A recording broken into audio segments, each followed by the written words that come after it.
Hiciste la dieta, la hiciste bien, perdiste el peso y unos meses después, pues estaba todo ahí. Y te dijiste, ¿he fallado yo? Y no. Soy Joaquín Puerma, endocrino, y esto es Cuida tus hormonas. Hoy, con la psicóloga Blanca Santamaría, te traigo una idea incómoda. Quizá no fallaste tú, falló el plan que compraste. Hoy, ¿de qué queremos hablar? Pues hoy vamos a hablar del acompañamiento sanitario que damos los profesionales a los pacientes. Realista Realista y lo otro, no mágico. y no mágico. Porque muchas veces nosotros queremos y buscamos, y es totalmente humano, el buscar soluciones rápidas, potentes, buenas, como queremos buscar algo para nuestra economía, para nuestra casa, para nuestra ropa, para todo material. Pero el problema con la salud es que es un problema complicado, es un problema que es difícil de llevar, que Requiere tiempo. y requiere tiempo y que no te lo van a dar. O sea, como dijo, por ejemplo, el monitor de yoga con el que yo voy, no puedes comprar salud, no puedes comprar disciplina por Amazon, no te va a venir más complicado, ¿vale? No queremos decir que nadie pueda tenerla, pero sí es verdad que es una cosa que te tienes que currar. ¿Qué errores pueden tener una persona cuando acude a un profesional y qué podemos hacer con esas expectativas que podemos tener tanto el paciente, bueno, sobre todo el paciente, como por ejemplo el profesional, para que esas expectativas no sean demasiado grandes?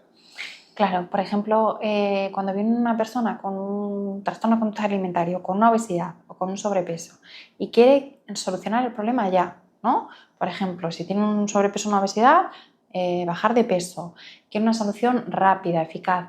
La expectativa es que el profesional me resuelva el problema ya, cuando es verdad que los procesos y los tiempos y los ritmos, tanto del cuerpo como de nuestra mente, ¿no? Para cambiar esos hábitos, cambiar esos patrones lleva un tiempo, no es inmediato, ¿vale? Entonces hay una parte que tiene que ver con una expectativa realista y no ideal, porque entre la realidad y la idealización que hacemos hay un montón de frustración, Y ¿vale? luego que no es justo pedirle a alguien o pedirle a nuestro propio cuerpo que una situación que se ha llevado, que se ha desarrollado en años, meses, Sí. no suele ser meses, suele ser años, se resuelva en semanas, meses.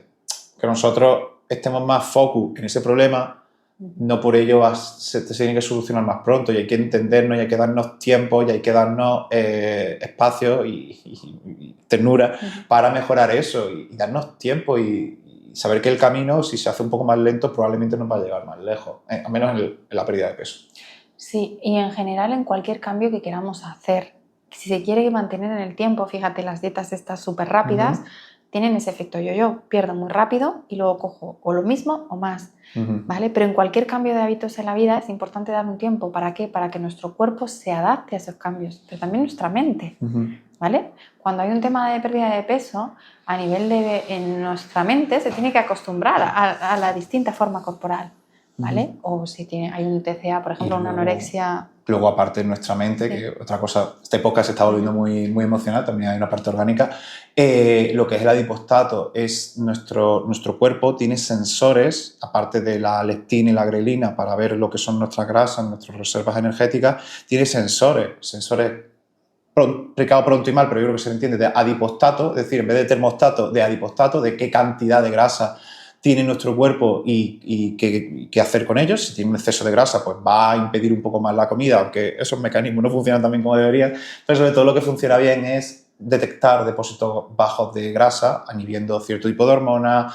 aumentando el hambre, haciendo que estemos más cansados y muchas otras cosas. Y luego también hay unos sensores súper interesantes que son gravitostatos, de nuestro propio peso gravitacional, nos hace pensar, le hace pensar a nuestro cuerpo que tiene más o menos peso y que tiene más o menos energía. Por eso algunas terapias tipo racking, tipo caminar con peso lastrado, nos hace gastar más energía simplemente por el hecho de ponernos un peso lastrado, no se justifica solamente por el peso extra. Y luego otra cosa que has dicho mucho, que muchas veces se suele decir y se deja un poco como sabido, es lo del efecto de dieta yo-yo. El efecto de dieta yo-yo no es un castigo cósmico, no es una maldición bíblica, no es te has portado mal y los dioses de la comida hacen que luego ganen más peso. No, tiene una explicación fisiológica, y el entender esa explicación fisiológica, yo creo que aparte de entender nuestras emociones, también explicar un poco la fisiología básica del cuerpo nos va a ayudar a tener mejor salud, intentando evitar las cosas malas. ¿Por qué? Porque las comprendemos, porque no creemos que es algo cósmico que nos va a venir automáticamente. Cuando nosotros hacemos dietas muy restrictivas, sometemos una agresión a nuestro cuerpo, es decir, pasamos de 3.000, 2.000 y pico calorías X por porcentaje, no es importante eso, a 1.000, 1.200 porcentaje, no es importante eso, el cuerpo lo detecta como una agresión, como estamos en invierno, nos están persiguiendo los lobos, estamos en la guerra, y va a activar mecanismos para evitar esa pérdida de peso. Eso es lo primero. Pero lo estamos consiguiendo porque nuestros mecanismos al principio, las primeras veces, no son tan buenos. Vamos a perder tanto grasa como, por ejemplo, músculo, haciendo que, sobre todo el músculo, que es un tejido vivo, pues reduzca nuestro gasto energético basal. Cuando volvemos a recuperar el peso, porque muchas veces la gente que hace dietas muy restrictivas tiene un patrón muy de restrictivo, comer mucho, luego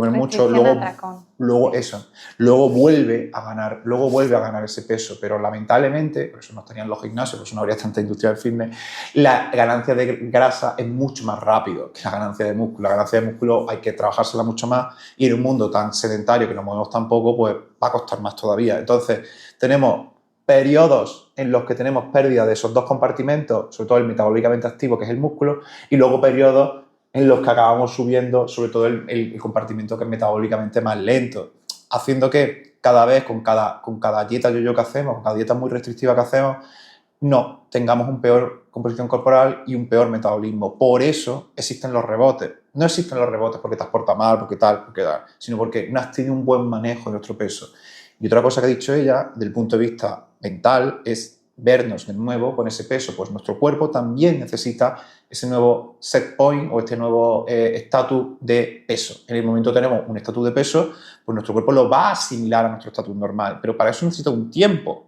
No necesita una operación bikini de 3 semanas para estar bien, perder 4 kilos, 5 kilos rápidos, que se puede conseguir, pero como que tenéis que entender que las chances de hacer eso son muy poquitas y cada vez que lo hacemos vamos a estar un poquito peor. No estoy diciendo que no sea malo perder peso, sino que hay formas y formas de perder peso, hay formas y formas de tener una mejor composición corporal y muchas veces más lento acabamos llegando mejor y más rápido. Eso es. Y que es importante también como darle los tiempos y el espacio, ¿no? A lo que, para que nuestra mente también pueda adaptarse a esos cambios y a la imagen corporal diferente, tanto si es de reducción como en trastornos de conducta alimentaria con anorexia y con bulimia, donde hay infrapeso, a una ganancia de peso donde sea un normopeso. ¿Vale? También, y luego siempre, sí, una cosa, esto ya es un poco ya personal mío, siempre la imagen del niño gordito, de la niña o niña desgarbada o niña gordita y todo eso que siempre acabamos teniendo, que eso acaba teniendo con mucha relación en lo que es nuestro cuerpo, cómo nos relacionamos con las personas, cómo la autoestima que nosotros tenemos, nuestra propia imagen corporal previa, que hayamos cambiado, que ya haya pasado 20, 15 años de esa etapa de nuestra vida. Si es una etapa que emocionalmente es muy interesante, muy importante para nosotros, siempre vamos a tener esa imagen nuestra propia, ¿no? Claro, porque fíjate, esa imagen o esa forma o ese cuerpo nos ha dado una identidad, ¿no? Cuando hablas del gordito o la gordita, una forma de relacionarnos, ¿no? Con los demás, con el entorno, de recibir... Tengo que ser más simpático porque soy gordito. Sí. O tengo que ser más listo porque soy gordito. A veces de generar otras estrategias, ¿no? Sí. Como de adaptación o de aceptación social. Creo que cada vez... se está entendiendo que hay diferentes tipos de cuerpos, sí, y que hay menos estigmas, menos mal, sí, que también es importante, ¿no? Para los niños, porque es importante aceptar y integrar a todos, ¿no? A la diversidad, que es importante. También creo que dentro de eso también hay que ver en términos de salud, ¿no? Sí. Muy... Se pueden hacer las dos cosas, claro, de entender, claro, que muchos cuerpos son diferentes. Hay gente que es más ancha de espalda, hay gente que es más ancha de cadera, hay gente que es más ancha en general. Sí. Pero también desde el punto de vista de salud. Claro. Y creo que es importante también que las personas vean que cuando hacemos de acompañamiento realista estamos viendo que es un proceso y ese proceso incluye un cambio de hábitos, no tenemos una varita mágica, sino que tiene que ver con un trabajo personal, ¿no? De marcarse unas metas, marcarse unos objetivos, ir poquito a poco cumpliendo, trabajar la tolerancia a la frustración, ¿no? Porque, claro, la gente quiere como un milagro, ¿no? Como una resolución rápida y eficaz. Lo que pasa es que eso es la consecuencia de un trabajo previo. Sí. Y o otras cosas que son más trampa, por decirlo de alguna forma. De un cambio de hábitos, de instalar unas rutinas saludables que implican, ¿no? Tanto la alimentación, el ejercicio físico, la atención a veces, ¿no?, psicológica de revisar ciertas cosas, un buen descanso, el sueño. Para un momento, porque quiero que no se pierda esto. Hemos hablado de por qué el cuerpo recupera el peso y cómo la imagen que arrastramos desde niños pesa más de lo que creemos. Pero quizás falta una pieza, porque a veces, aparte, además del trabajo de hábitos y del trabajo emocional, hay herramientas médicas que nos pueden ayudar. Y conviene entender bien cuándo y para qué, y cuándo no. Pues sí que es verdad que hay soluciones que se pueden utilizar, que no son prohibidas, que yo utilizo en mi día a día en consulta y son válidas y están bien y se pueden utilizar, pero sobre una base de pérdida de peso, de mejoría de la dieta, mejoría del ejercicio, mejoría del control emocional, mejoría del descanso, que no son alternativas o una cosa u otra, si es que son complementarias y la gente que utiliza las dos va mejor. La gente que mete ejercicio tiene menos reganancia posterior y está mejor. Y luego otra cosa que también es súper importante, que yo también quiero hablar de eso y a mí personalmente me calienta el corazón más que la bajada del número en la báscula, es el uso de esos fármacos para mejorar el pensamiento relacionado con la comida. Porque lo vemos solamente como lo estético, lo que se ve, lo que se puede objetivizar, porque se externaliza, ¿no?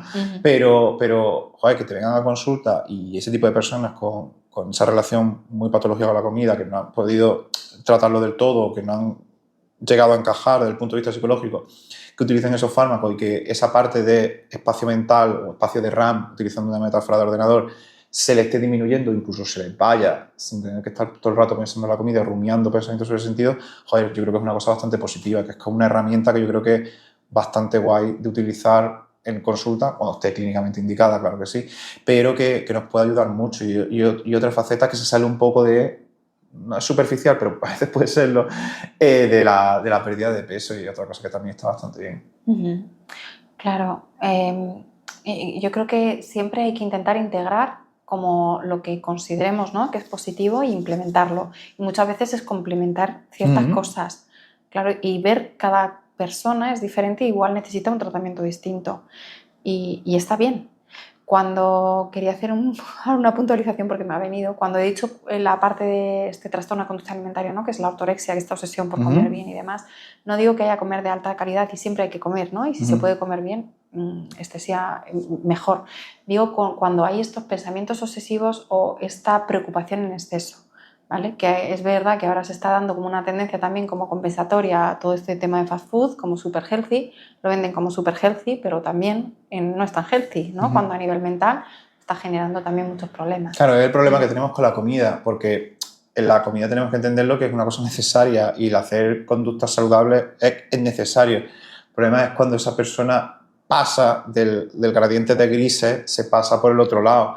Y es difícil porque para droga, para tabaco y para alcohol puedes decir que no hagas esto, no lo hagas nunca, y va a ser el consejo adecuado. O sea, cero tabaco, cero alcohol y cero droga va a ser siempre una buena, casi siempre, Sí, no siempre.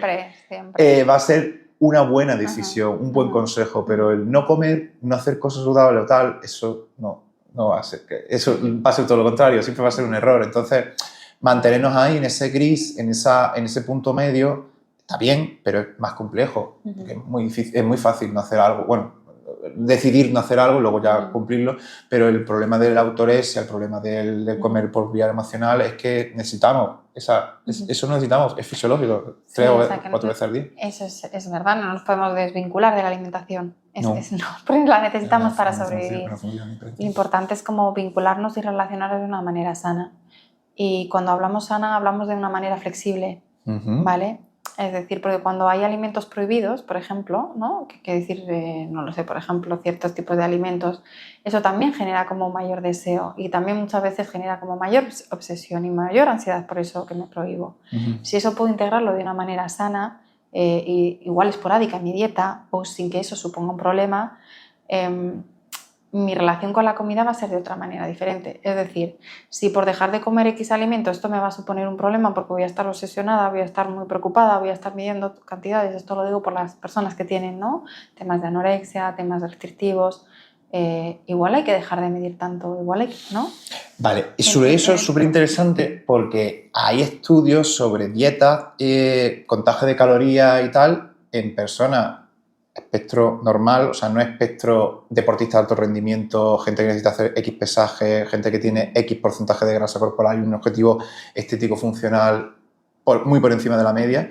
Para el común de los mortales, cada vez hay más estudios que referencian que el contagio de calorías puede ser hasta negativo, Claro. en el sentido de que genera un estrés, una ansiedad, un agobio, una pérdida de tiempo, o sea, una pérdida de tiempo, un gasto, vamos a dejarlo en gasto de tiempo, un uso de tiempo, un uso económico, un uso mental, que puede ser al final negativo, o sea, porque nosotros queremos hacer algo positivo para nuestra salud, pero las cosas tienen unas consecuencias y vamos a intentar que esas consecuencias sean mayormente positivas para nosotros. Si el hecho en sí de restringirnos mucho por un alimento, aunque inicialmente el hecho en sí de restringirnos ese alimento parezca una buena idea, pero luego eso al final nos trae unas consecuencias que acaban siendo más negativas para nosotros, como por ejemplo, círculo social fuera, o reducido, no hay que ser tan dramático, reducido, o mayor ansiedad, mayor craving por ese producto en concreto que acabamos intentando compensar con otras cosas que supuestamente son saludables, pero no, pues tiene ese problema. Conductas compensatorias, ¿no? Más ejercicio físico, dejar de comer, hacer ayunos, todo este tipo de conductas compensatorias sin que sean, ¿no? Medidas o recomendadas con base médica, eso tiene unas consecuencias, o el uso de, pues eso, a veces incluso, yo qué sé, personas estamos hablando, porque hablamos mucho de sobrepeso, pero hay muchos pacientes que yo trato que tienen también, ¿no? La otra parte, que es la restricción, ¿no? Como es anorexia o a veces bulimia. Y ahí entra como las conductas compensatorias que vienen como para compensar todo ese sobreesfuerzo que estoy haciendo por el problema que me surge relacionarme con cierto tipo de alimentos, que obviamente es mejor que sea de manera esporádica, pero no, es decir, creo que es importante ver la salud de una manera global, no solo verlo como... X número. Sí, o que sea nutricionalmente, porque bueno, sí puede ser nutricionalmente bueno, pero si luego me está repercutiendo, ¿no? A la hora de mi vida o de mi desarrollo o de mi día a día, empieza a tener como unas consecuencias y empieza a ser un problema mayor, más amplio. Y creo que los profesionales también tenemos que acompañar, ¿no? Y a poder educar un poco a la hora de comer, ¿no? De cómo come la gente, o en mi caso, educar emocionalmente a cómo nos podemos vincular con ciertas cosas sin que nos sepan un problema. Que, por ejemplo, en casos de adicción a la comida y sobrepeso, hay alimentos que la persona tiene que decir no comerlos por siempre, sí, pero eso es aplicable a estos casos, no es aplicable a todos. No, probablemente a la mayoría de las personas. Sí. Eso es. Está muy guay, está muy guay. Luego también has hablado de los profesionales y yo creo que es otra cosa que también puede aplicar también que aplicaría también a nosotros, como las expectativas de salud, las expectativas de físico no solamente aplican a pacientes, sino que también pueden aplicar a todo el mundo. Por ejemplo, nosotros ahora estábamos aquí entre cámaras, entre grabaciones, en plan, oye, me queda bien, tal, se me ve bien, se me ve mal. O sea, estábamos diciendo, este tipo de cosas era como en plan, ¿hasta qué punto en un programa que estamos haciendo sobre esto estábamos cayendo en los mismos roles o cayendo en las mismas cosas de se me ve bien, se me ve mal? Sobre todo para, primero, humanizar un poco la marca y luego también para decir que esto es una cosa que es bastante universal, que yo creo que el hecho en sí de decir que es universal no quiero decir que quiera restar importancia al problema, pero quiero que normalice más ese problema. Pues es que es verdad, es una sociedad en la que es súper importante la imagen, nos afecta a todos en mayor o menor medida y dándole el grado que quiere, ¿no? Porque pues, en nuestro caso es más importante el contenido que estamos dando que la imagen, pero sí que es verdad que ha estado bien, oye, nos queda bien, oye, tal, pues es normal, porque es que vivimos en esta sociedad, entonces hay una influencia de la tendencia, nos guste más, menos, podamos coger una parte y desechar la otra o nos lo comamos con patatas fritas y nos lo metamos, ¿no? En la cabeza. Entonces, bueno, hay una parte que obviamente está ahí, influye, y yo creo que, bueno, que hay una parte que tiene que ver con el autocuidado y con verse bien, ¿no? Que mejora la autoestima, mejora el autoconcepto, mejora, ¿no? El ámbito de bienestar de la persona, pero cuando ya, ¿no? Se torna como obsesivo el centro de la persona, empieza a haber un problema, que es como ver, ¿no? ¿Qué señales podemos nosotros detectar como persona y como persona que está al lado de gente o nuestros amigos de que ya se está pasando la cosa? Claro, cuando un tema, cualquiera, este en concreto, empieza a ser el centro de tu vida y todo gira en torno a ese tema, nosotros tenemos un problema con eso. ¿Cómo puedes cuantificar eso? ¿Qué Bueno, señales? pues, es decir, ¿con cuánto lo tienes presente en tu día a día? Es decir, si tú estás en tu día, con tu trabajo, con tus relaciones, con tu familia, en tu casa, y estás con ese tema constantemente en la cabeza, ahí nos pasa algo con ese tema. Más de la mitad de los pensamientos. Digamos que sí. Vale. Pero yo creo que las personas lo saben cuando es algo que cuando estamos sobrepensando sobre un tema. ¿Vale? Cuando ese tema está muy presente en nuestra mente, en nuestra cabecita, está raca, o cuando nos condiciona o todo gira en torno a eso, es que tenemos ahí un problema, una dificultad con eso. Ya sea tanto imagen corporal, comida, cualquier cosa, relaciones, trabajo, cualquier cosa, claro. Y creo que lo importante es como pararse a darse cuenta e intentar resolver eso. ¿Vale? También está el poder pedir ayuda para que nos dote recursos para gestionarlo mejor. Creo que esto también es muy importante. ¿Vale? Pues sí, totalmente. Más cosas relacionadas con este capítulo. Me ha llamado mucho la atención eso que has dicho de... Estamos hablando mucho de la parte como más... es la que veo yo, también pego un poco de eso. La del exceso, ¿no? De exceso. Luego, desde el punto de vista de la restricción y todo eso, ¿qué debe de buscar una persona que tiene comportamientos restrictivos con la comida en un profesional sanitario o en qué momento debería de ir a buscar o en qué momento o qué herramientas debe de buscar en un profesional sanitario para ayudarle con su problema? Vale, mira, esto es súper interesante porque una persona que tiene comportamientos restrictivos en la mayoría de los casos suele tener un normopeso o un infrapeso, una delgadez. Como la sociedad aplaude eso en general, o venía aplaudiéndolo, ahora se ve reforzado. Entonces, es verdad que hay mucha gente que tiene conciencia de eso, ¿no? De esa autoexigencia, de ese perfeccionismo, de ese condicionamiento, de ese malestar que le supone enfrentarse a las comidas, de que está contando, ¿no? Lo que come, lo que no come, que sea súper sano, que no restricción, ¿no? De hidratos, de carbono, de yo qué sé, y tiene mucho contenido, tiene mucha fuente. Entonces ahí se da cuenta que viene a pedir ayuda. ¿Qué esperar de un profesional? Pues yo creo que lo que le tiene que dar el profesional es, para empezar, un espacio seguro donde pueda mostrarse y hablar libremente del problema, ¿vale? Porque una persona que puede verbalizar y expresar lo que le pasa, eso ya va a hacer que la persona, su malestar baje un poquito y se sienta un poquito mejor. ¿Qué tiene que buscar también una persona? Primero, pues bueno, que te escuches en juicio, que te ayude a que por ti misma o por ti misma puedas generar recursos para salir, ¿no? Para enfrentarte a la comida, a lo que supone para ti eso de otra manera, ¿vale? El poder ver las cosas de otro punto de vista. Muchas veces también cuando uno viene a consulta, bueno, yo desde el punto de vista psicológico no solo se aborda el problema en sí, sino un poco todo lo demás. El contexto, las relaciones, su historia de vida, su infancia, su adolescencia. Es decir, tenemos que ver un poco por cómo sea, ¿no? Ese problema de dónde ha surgido y cómo se ha desarrollado o desde dónde se ha desarrollado. Esto es súper importante. ¿Qué puede esperar? Pues yo creo que se le acompañe. El acompañamiento y la orientación. ¿Vale? La orientación muchas veces tiene que ver con pautas, porque a veces las personas vienen con desconocimiento y otras personas vienen con muchísima información porque han leído muchísimo y lo que necesitan es un acompañamiento. La infoxicación, a mi punto de vista también, te encuentras con los dos extremos, ¿no? Son igual de problemáticos, o quizá incluso la infoxicación para mí es más problemática.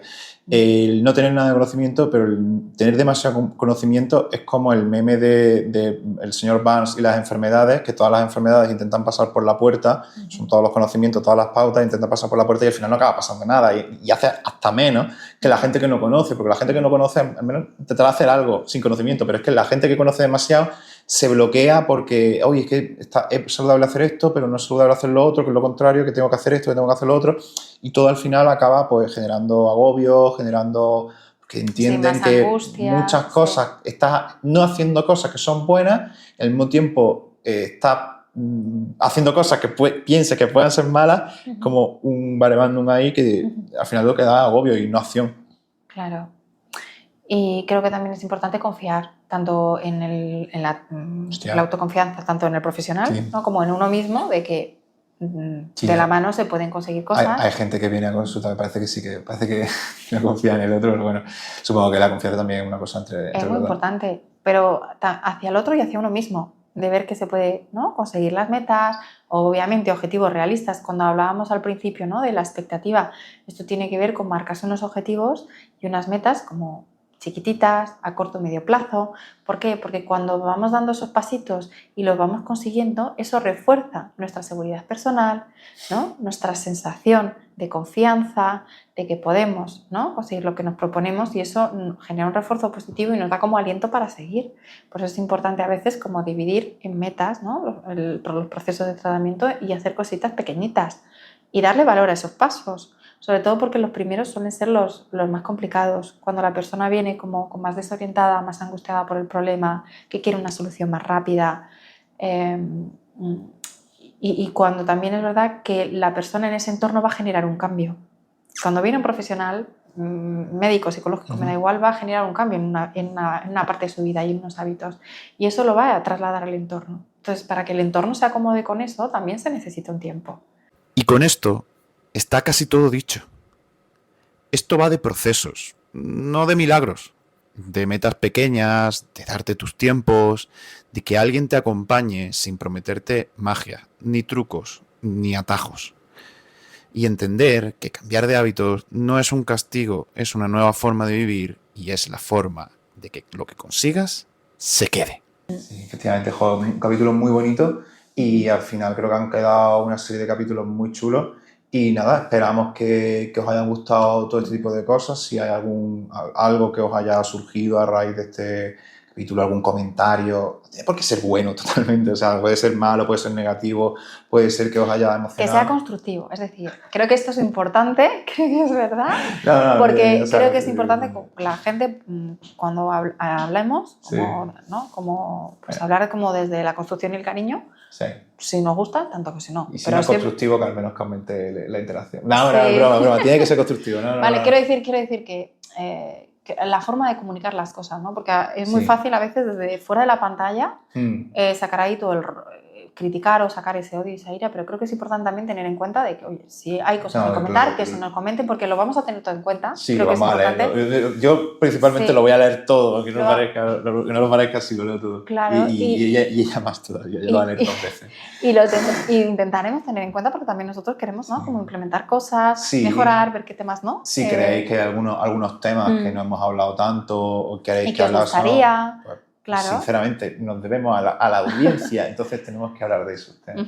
Eso es. ¿Vale? Pues nada, pues cualquier cosilla lo podéis dejar en comentarios de iVoox, Spotify, YouTube o donde sea que acabe acabando este episodio. Y nos vemos en el siguiente episodio, que espero que sea pronto. Nunca se sabe con la programación, con los timelines, pero espero que sea pronto. Eso es.